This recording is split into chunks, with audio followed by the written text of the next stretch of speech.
श्री रामकृष्ण लीला प्रसंग स्वामी शारदानंद जी द्वारा लिखित पाठ संख्या 15।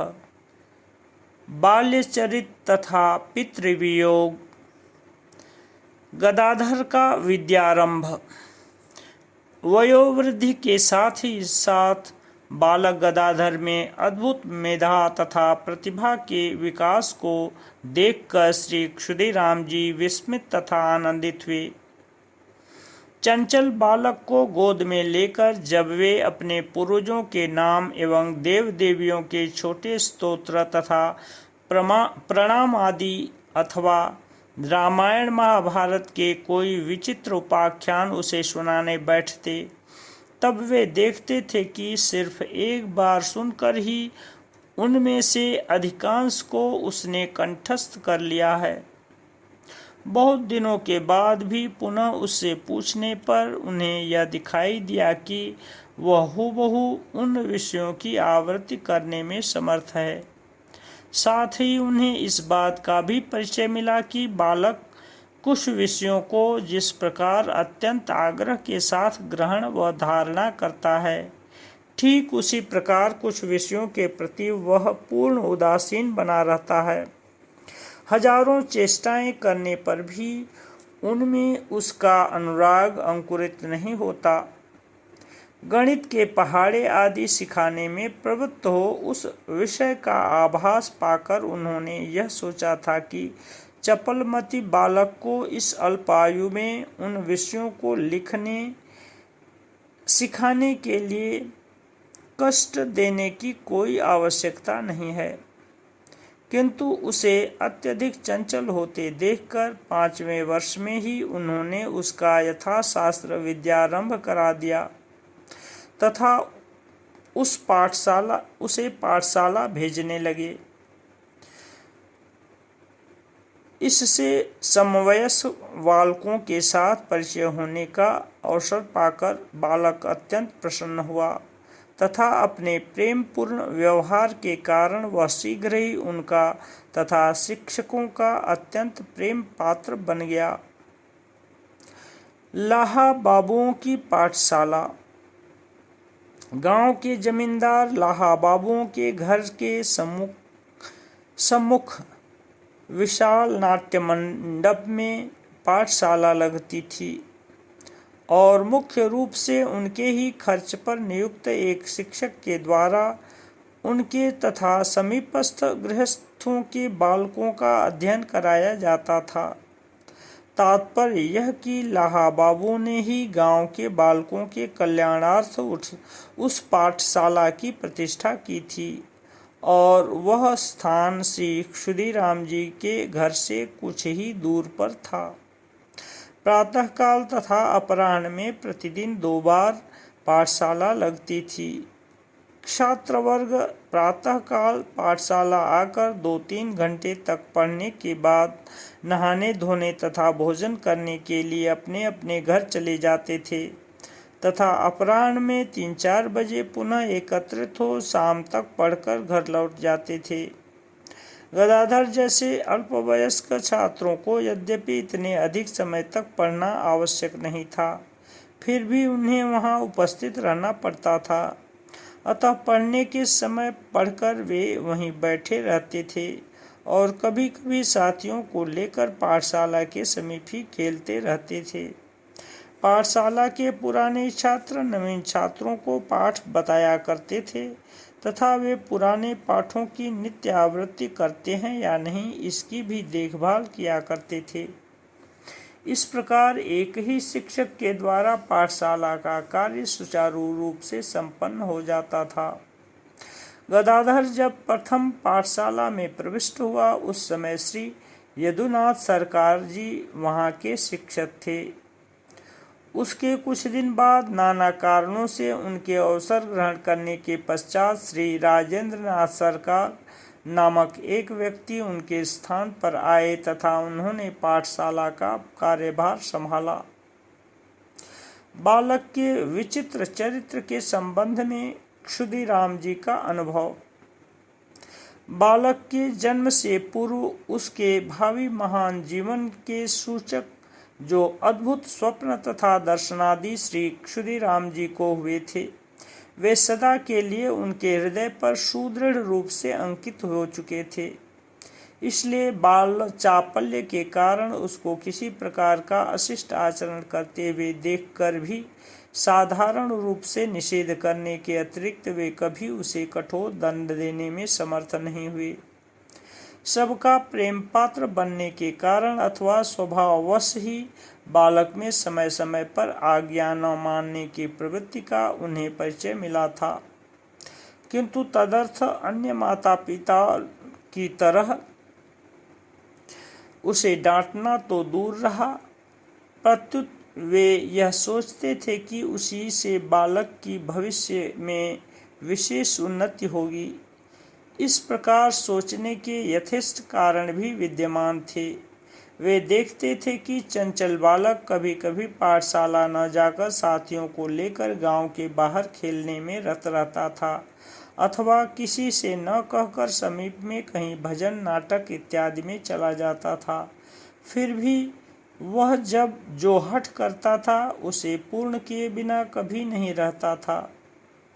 मिथ्या का आश्रय लेकर कभी अपने किए हुए कर्म को छिपाने का वह प्रयास नहीं करता था, तथा सबसे बड़ी बात यह थी कि उसका प्रेम पूर्ण हृदय उसे कभी भी दूसरों का अनिष्ट करने में प्रवृत्त नहीं करता था। ऐसा होने पर भी एक विशेष कारण से श्री क्षुदिराम जी कुछ चिंतित हो उठे। उन्होंने देखा कि विधि या निषेधात्मक चाहे कुछ भी क्यों न हो, हृदय स्पर्शी तथा संतोषपूर्ण कारण जब तक उसे नहीं बता दिया जाता था तब तक उसे किंचित मात्र भी मानना तो दूर रहा, सर्वथा वह उसके विपरीत आचरण कर बैठता था।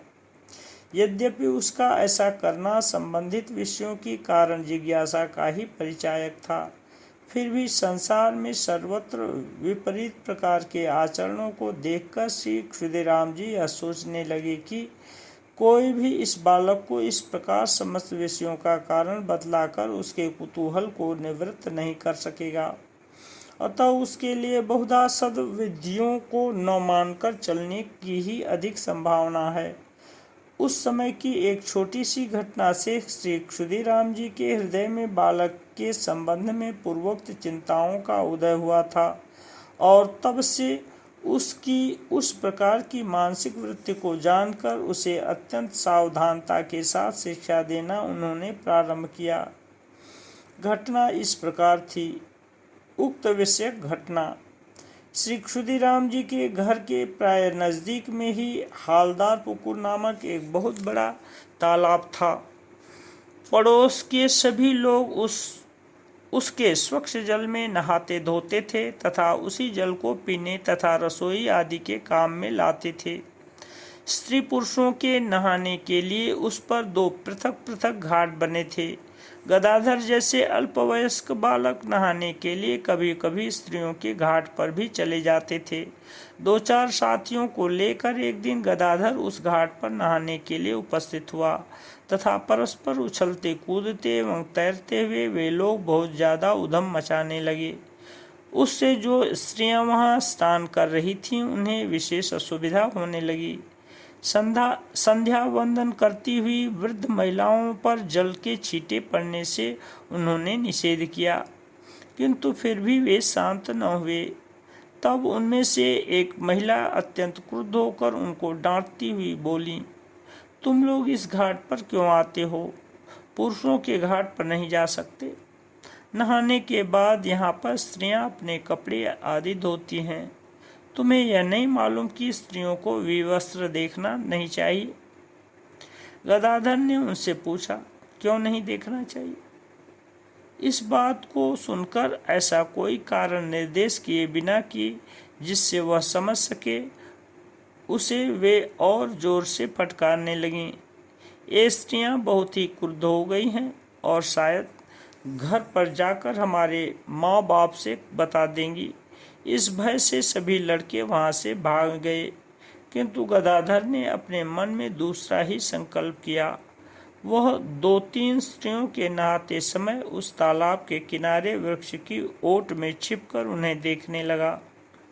अनंतर पूर्वोक्त वृद्ध महिला के साथ भेंट होने पर उसने कहा, परसों मैंने 4 स्त्रियों की ओर उन्हें स्नान करते समय देखा, कल 6 की ओर और आज तो 8 की ओर देखा, पर मुझे तो कुछ भी नहीं हुआ। तब श्रीमती चंद्रा देवी के समीप आकर हंसती हुई उस वृद्धा महिला ने यह बात कह दी।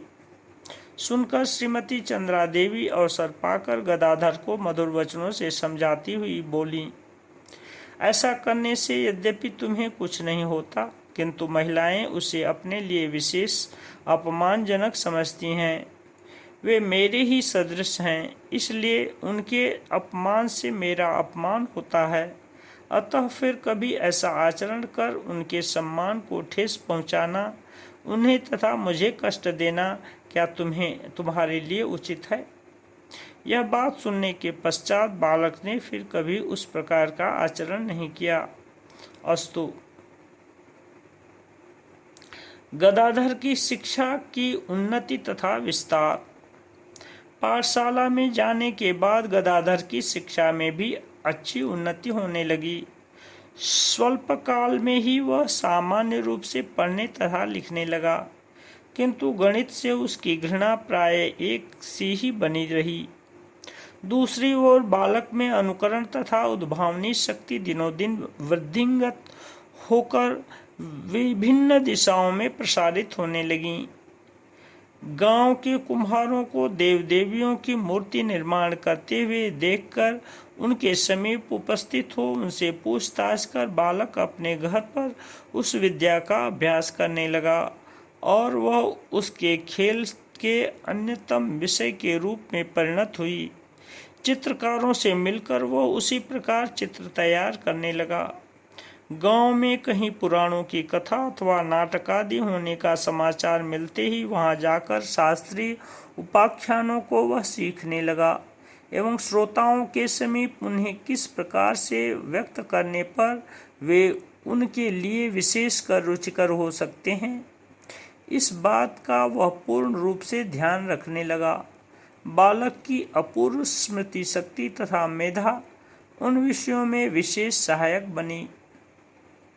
सदा आनंद में निमग्न गदाधर की परिहास प्रेता ने उसकी अद्भुत अनुकरण शक्ति के साहचर्य से प्रबुद्ध होकर उसी आयु में एक ओर जिस प्रकार उसे नर नारियों की विशेष विशेष चेष्टाओं का अभिनय करने के लिए प्रवृत्त किया, दूसरी ओर ठीक उसी प्रकार अपने जनक जननी के दैनिक आचरणों को देखकर उसके हृदय की सहज सरलता तथा देव भक्ति के भावों ने अत्यंत शीघ्रता के साथ विकास किया।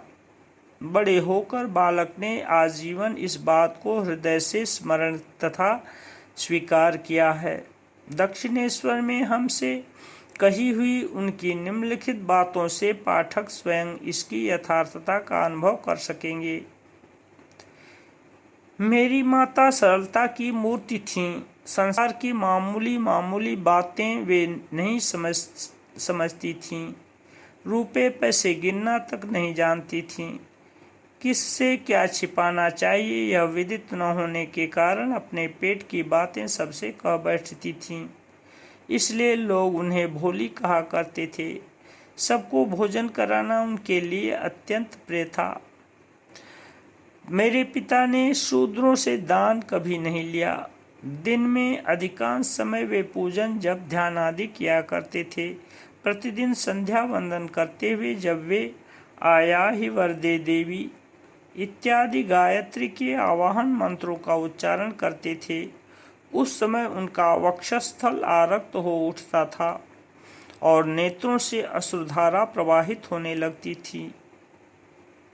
और जब पूजनादि से निवृत्त हो उन्हें अवकाश मिलता था, उस समय वे सुई धागा तथा पुष्प लेकर श्री रघुवीर के श्रृंगार के लिए माला बनाने में समय बिताया करते थे। झूठी गवाही देने के भय से उन्होंने अपनी पैतृक भूमि को त्याग दिया था। ग्रामवासी उन्हें ऋषि के समान सम्मान तथा भक्ति की दृष्टि से देखते थे। ओम शांति शांति शांति।